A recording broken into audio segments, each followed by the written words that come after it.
Hey guys, so let's talk about the DeLorean a little bit again. Let's talk about replacing the rear louver on the car. So the DeLorean has a louver that is over the engine cover. The louver is made out of fiberglass, basically, compression molded fiberglass. It's very flimsy. It's only connected at 2 points, basically, so it's the two forward hinges. So you can see one side of the hinge here. Let me get my light out of the way. Two bolts in there, and then there's nuts on the inside, and then same thing on the other side. So the key thing here is trying to get it gapped right. So trying to get the gap between the roof panel and the front of my louver. So you can see here I've got it lifted up just a little bit.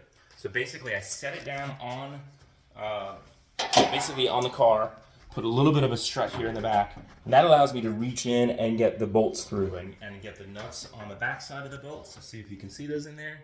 So get the nuts on the back side of those bolts and get it basically secured. Once I've gotten it secured, to get it aligned, I basically will drop the whole thing down. So give me 1 second, I'll do it with one hand.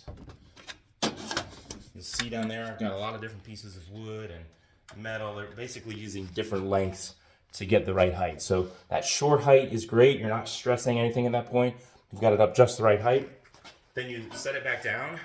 Basically what you want to do is get it centered on the car. So I've got kind of marks where I had the old one. I can get a pretty good gap in the front, and what I don't have here is it's not latching in the back, so it should latch here. You can see it's barely catching.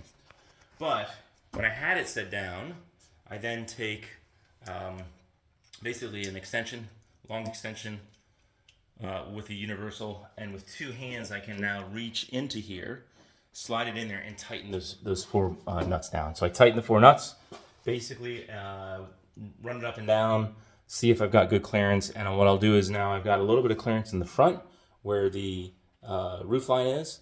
I'm a little bit too far back here, so I'm going to close that gap on the front, tighten them and then down again, and then see how it goes. But that's basically the steps to get the louver on there, attached and adjusted.